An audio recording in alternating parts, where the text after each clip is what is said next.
All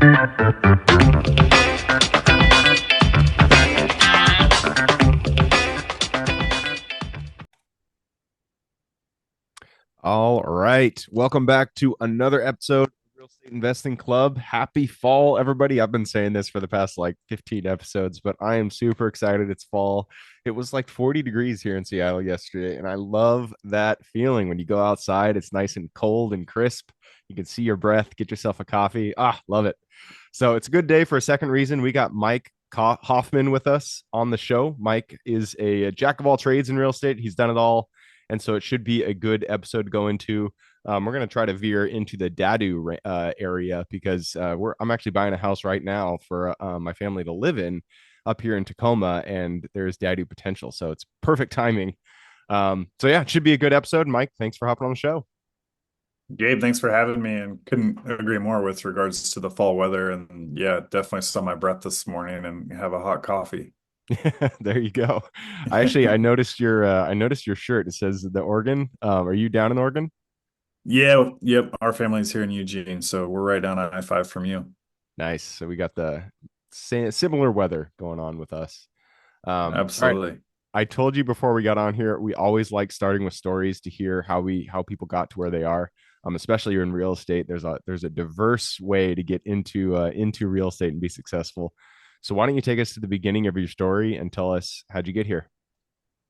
Yeah, so my story's a little unique in that I didn't have background in real estate at all, and I was working in college athletics back in the Midwest, and literally was making $1,200 a month back in 2012. Oh, And in college athletics, I mean, your hours you're working, especially in season, we were 80 hours minimum. But that's long how story much short, I just they pay for. Were you like an assistant coach or what were yeah, I you? was like a young coach, just trying to Yeah. earn my keep with the staff. So yeah, Wow. that's yeah. And anyway, long story short, I was like, I need to figure out how to earn some money with my mind, not my time. And so one of the other coaches was like, oh, I got this cash flowing rental. At the time I was living in St. Louis, and he's like, yeah, I bought it for 70 grand and I rented out for 900 bucks. And like all I know about real estate is the 1% rule. And I was like, oh, this is fascinating. And Easy sure, he's math. only like, yeah, he's like, I'm only pocketing whatever it is, like 300 bucks a month. But that was my first. I literally took 14K out of my emergency fund to do the same exact thing with a $70,000 three-bedroom, 800 square foot rental in St. Louis. I couldn't believe it that like people will just rent their whole life, and that was a crowd that I mean I had applicants day one that I listed that thing. It was just unreal, and same thing, it was well above the 1% rule at the time. Yeah.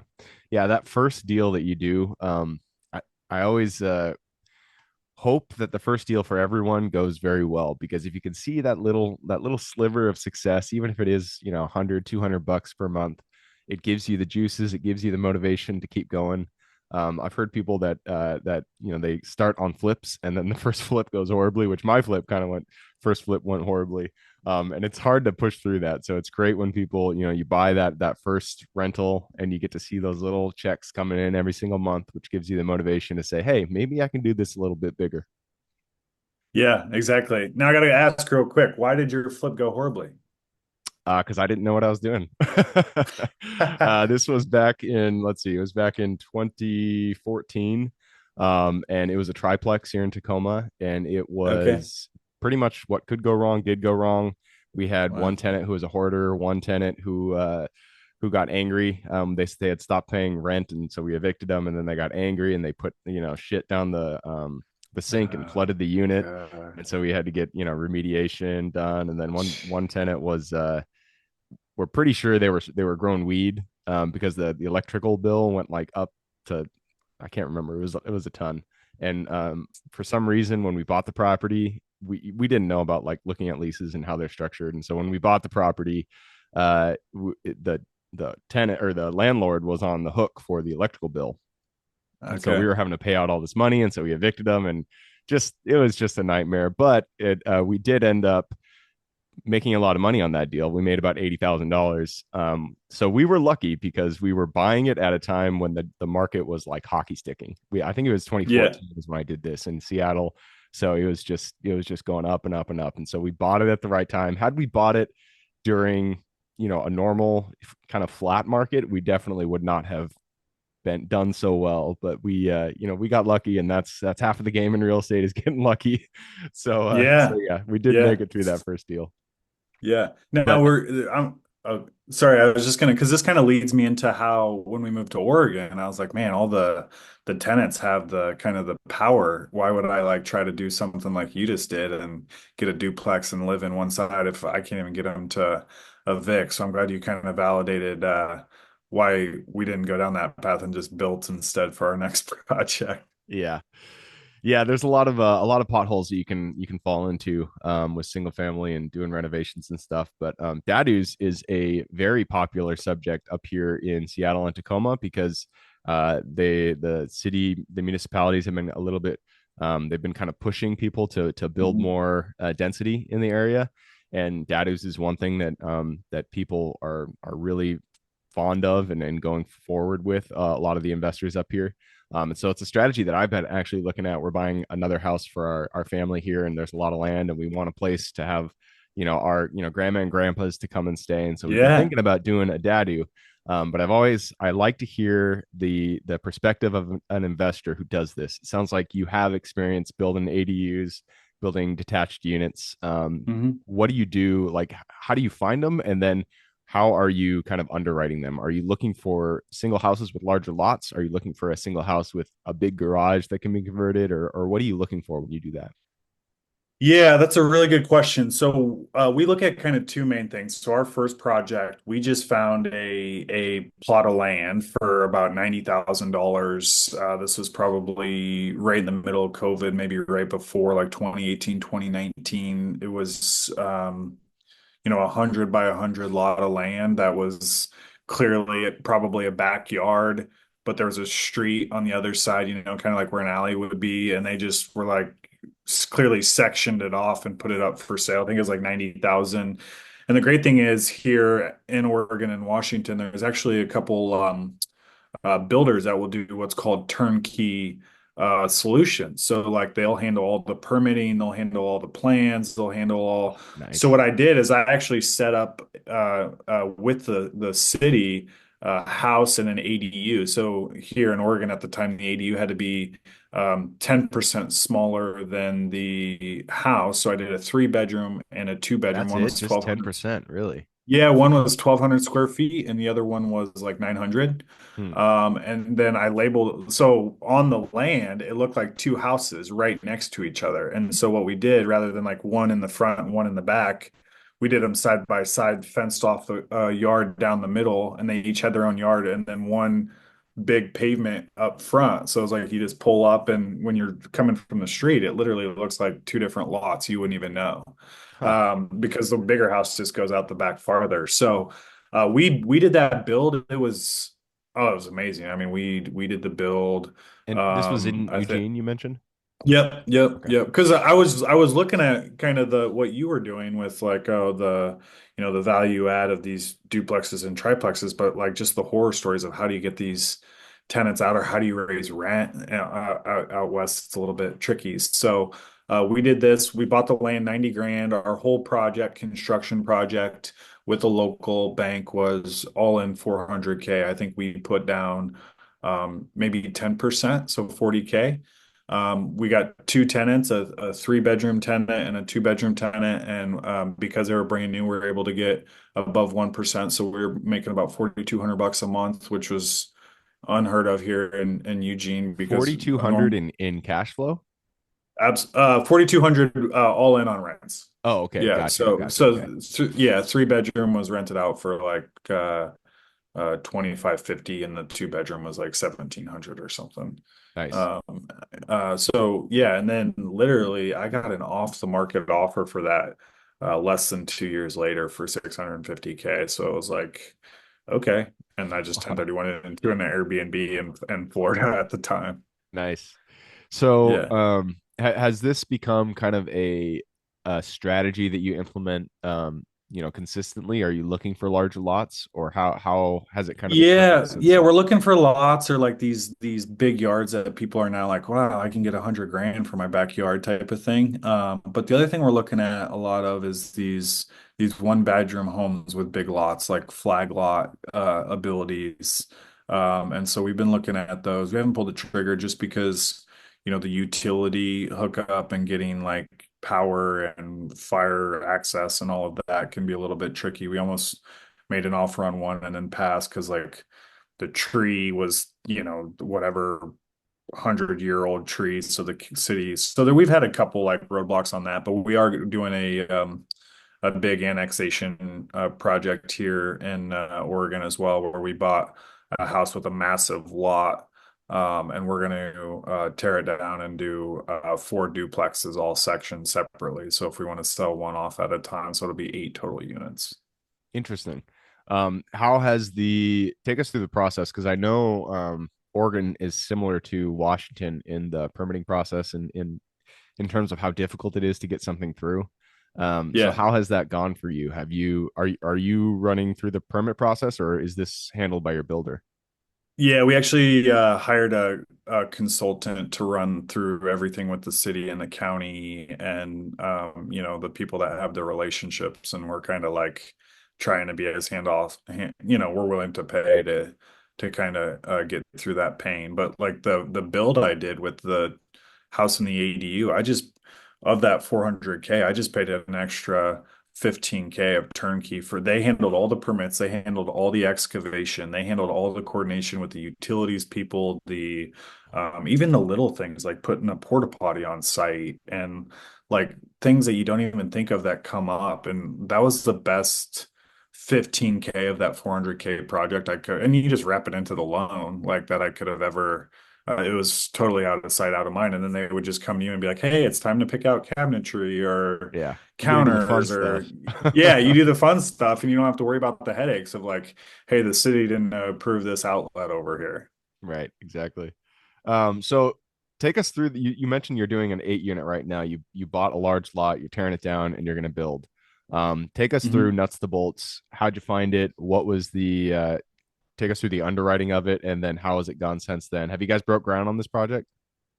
We have not broken ground, so we're going through the annexation right now, and we still have a tenant in the property that's kind of floating while we figure out all of the. We have some lot designs and everything, but we're going back and forth with the city on like where we're going to put the stormwater, like the easement access, all that kind of fun stuff right now. But that project should be done by 2025. We just bought that house probably 3 months ago. And it was probably, I think, all in around 430K house and lot. And then, each duplex, we right now the market's around 450. So it could be 500 or it could be 400 next year for each duplex. So but we're not planning on selling them off right when they're built. Like we're just gonna sit and hold them. They're in a college town. So there's some flexibility there with teachers and things like that. Yeah. So yeah, take us through it. How'd you find it? Give us the Yeah. underwriting scoop. Like what are you in for all in terms of cash that you're putting into the project, and what are you expecting on the back end? Yeah, so I found this deal through the guy that runs the kind of real estate social group here in the Willamette Valley. So he is a huge Ducks fan. I actually sat next to him on a flight to an Oregon game last year. Totally had no idea who he was. We got talking real estate like you and I, and next thing you know, he sends me a deal that's like, hey, do you want to go in on this? Like, Jumping I'll in do all here the for a leg. second. This is a good illustration of why real estate is all about relationships. And if you guys are just out there talking with people, if you're going to conferences, if you're just talking about what you do, eventually things will come. I'm telling you, it's crazy where deals come from, where capital partners come from, where lending comes from. It's never exactly where you think. I mean, sometimes it is. Sometimes you're dialing for dollars, you're dialing, with a specific intention, but most of the time deals just kind of come out of the woodwork, and it's just in random conversations that you have. So I just wanted to kind of highlight that because that's a good illustration of the randomness of real estate that sometimes happens. So keep going. Yeah. No, well, you're spot on, Gabe. Like that's what I am super passionate about is it's not what you know. It's all about who you know. And in this case, I met this guy on an airplane on the way to a game, and then 3 months later, he hits me up about this property. He's like, "Hey, there's something here. We can fit 8 units on it." The project was, I think we got the house for like 400,000. So let's just say with closing costs with 20% down, we put in 100K. I was more of like a silent investor that put in a majority of the capital, but he was going to do a lot of the legwork with the finding the consultants with the city and the stormwater and things like that. So our build estimate, I think, is going to be around 200 and let's just say 250K a unit. So, or sorry, 250K a duplex. So, So 2 units. 1 So million.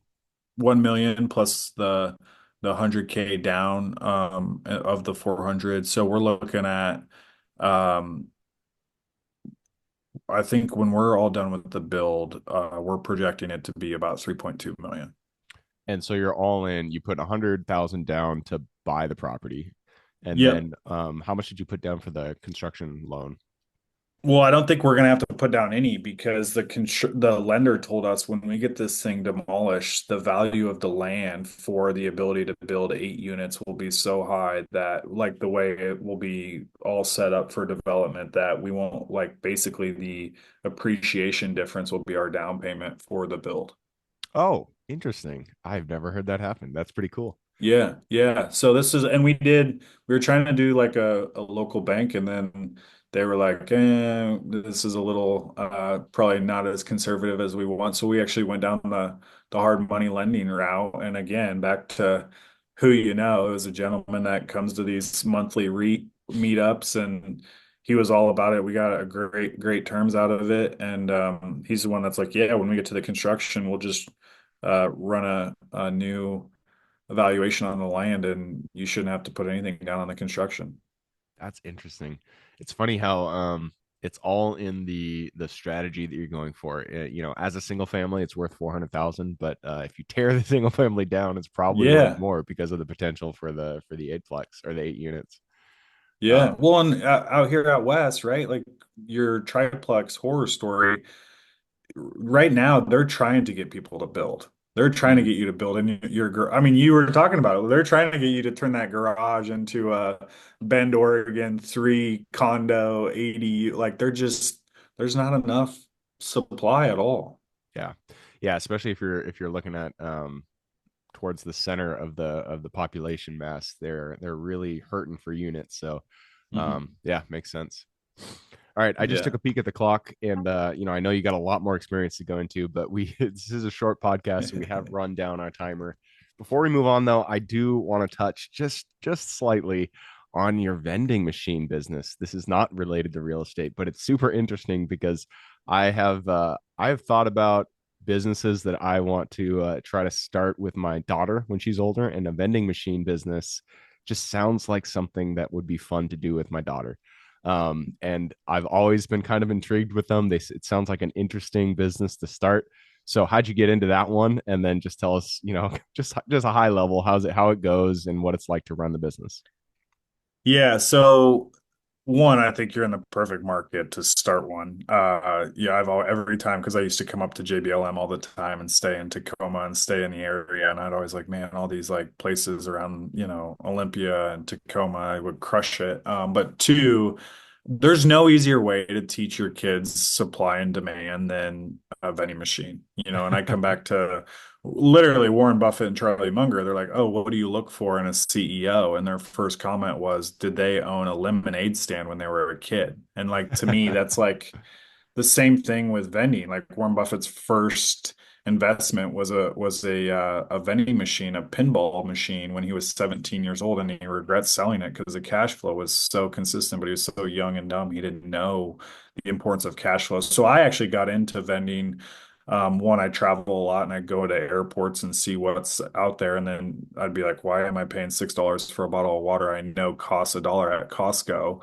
But the power of convenience in an airport. And then two, There was no one selling that to me. It was a machine. So clearly this guy's margins were through the roof. And I loved everything about that idea. I think there's a perfect storm right now with unattended retail. Walgreens just announced yesterday they're shutting down 1,200 stores. Well, a lot of our micro markets, we have tampons, laundry pods.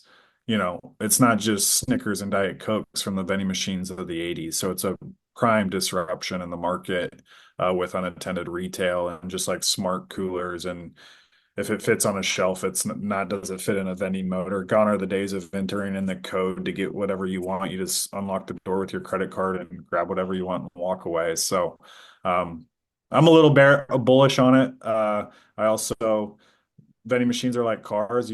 If you find a location that needs one, you just finance it at whatever terms, no money down, and you're cash flowing more than your rental property. So your Oh, no capital shit. goes a lot. Oh yeah, your You capital goes way farther. you can finance them with no money down? Oh yeah, absolutely. I mean, we'll Does do that include no. supplies or No, inventory? I mean, supply. No, but inventory is only around $300 the first time, and then you got to keep in mind it's not like it's Amazon FBA. Whatever you buy the second time for inventory is based off what you sold from the first time at 3x the price you bought it for. So all huh. in, you can get going for 500-600 bucks, and a lot of these machine companies won't even charge you for a couple months. Like they'll let you get a couple months of sales going before your monthly payment. Interesting. And so what when I think of vending machines, obviously the thing that pops into my head is refrigerated vending. It sounds like you're doing non-refrigerated. Am I correct there? Or I'm just like, I'm doing more like micro markets. So like think of you go into a Marriott and they have the little grab and go there. mm, So nowadays they have like locked uh uh fridges or locked shelves with AI cameras that will the door will unlock with your credit card or your Apple Pay. Whatever you walk out with will be charged to that card. interesting. Huh. Man, I Yeah. would love to learn more about that. Maybe we'll have to talk off the podcast, but that's something that that again, it would Yeah. be fun to Yeah. start with my daughter when she's a little older. But for now, let's move on to the quick question round. Are you ready? Yep. Let's do it. All right. It starts with education. I just need two recommendations, and this can be any form of education. Could be a movie that you saw, could be a book you read, could be a conference you went to. But I need two of them, one for general life wisdom and then one for real estate.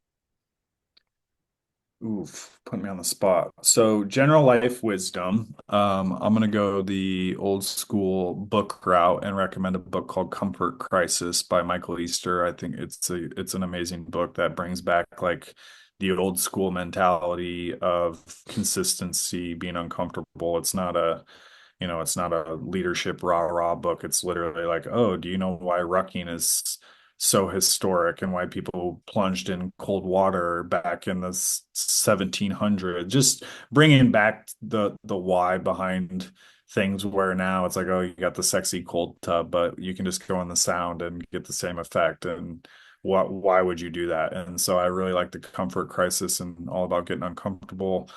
As far as real estate, I grew up during like the bigger pockets heyday. But I'm more of a you just got to kind of uh, jump in with people that think like you were saying earlier with who you know. I didn't my that annexation project. I didn't know that guy. We sat on a plane together, but we had the same ideas of like we don't want to wait till we're 65 to retire. Like this project we're doing, I mean, we might make 2 million off of it over 18 months, which is absolutely absurd. Like that's just and I just think I wouldn't have done that if I didn't meet him through this monthly hangout that was awkward to go to the first time, but once you do it, you're so glad you did it. So just kind of lean into the uncomfortable ability to meet people and yeah, I think that's where your net worth is your network. Awesome. All right, next question is for your younger self. Let's go back to the version of you who is just getting started in real estate. Go back to him, look him in the eye, give him one piece of advice moving forward. The there's probably two. I think the first one is consistency is king. The tortoise always wins the race, and then the second one is professional persistence will always set you ahead of others. Like people are scared to send that cold email, to do that cold outreach, to take that shot to a mentor that they want to get to know or get in the room with. And those that do take that shot are ultimately the only way you can make it.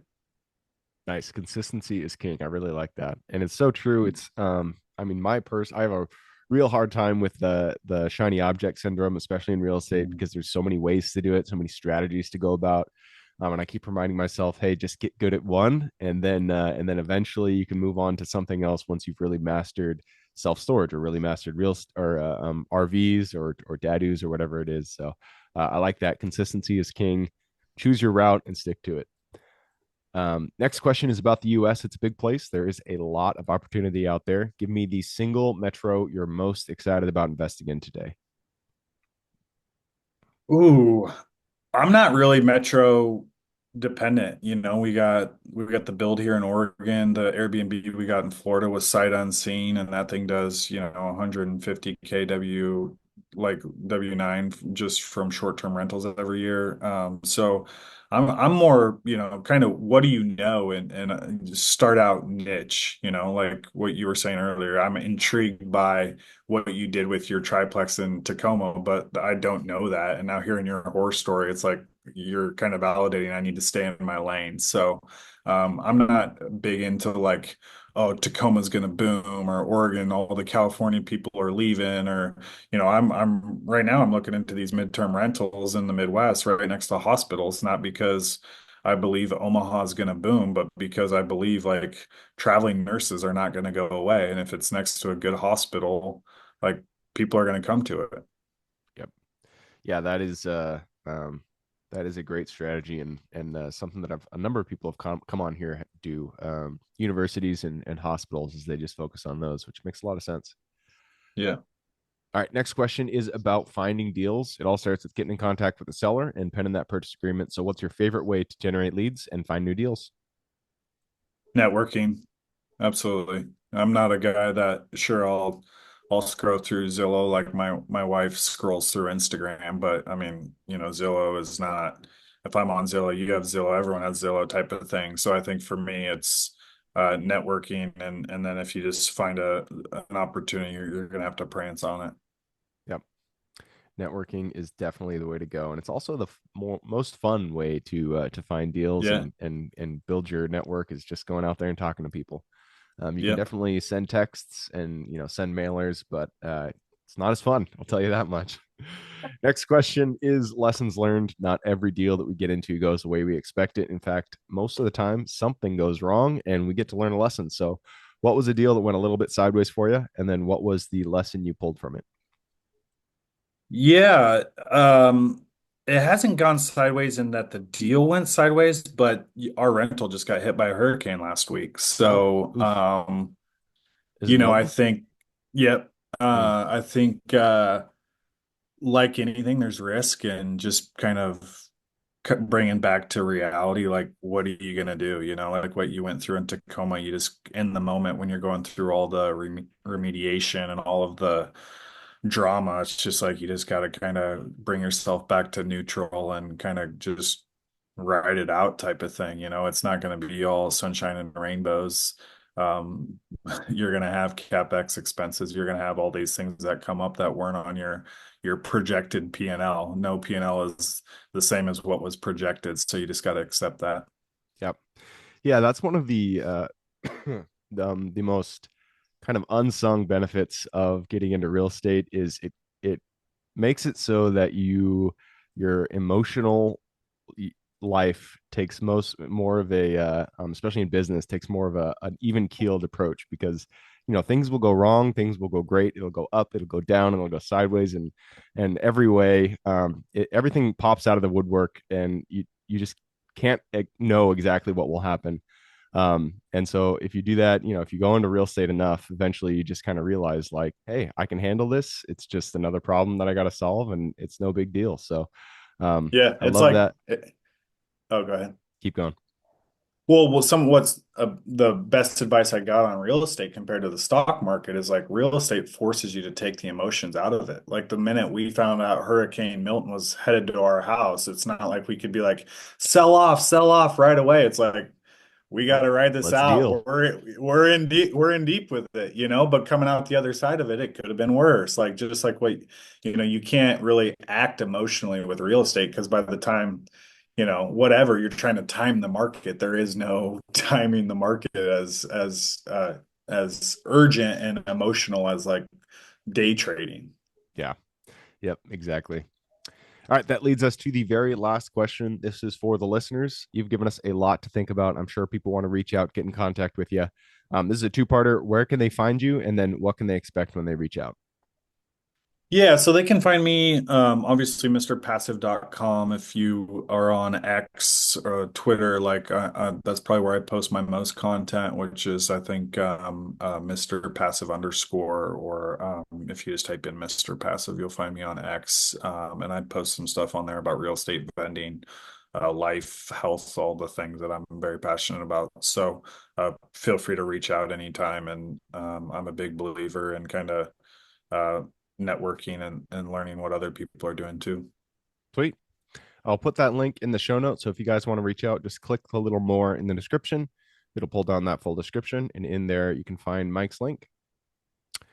All right, man. That wraps it up. Thank you very much for hopping on the show. Thanks, Gabe. That was fun, man. And let me know when you have more thoughts about vending because I'll definitely help however I can. Sounds good. For everybody who's with us today, thank you guys for showing up. You are the reason we do this. So if you guys have any questions, reach out to me, Gabe at realestateinvestingclub.com. If you guys want to support the show, just leave us a review. Other than that, I hope you guys have a great week. Keep rocking real estate, and I look forward to seeing you on the next episode.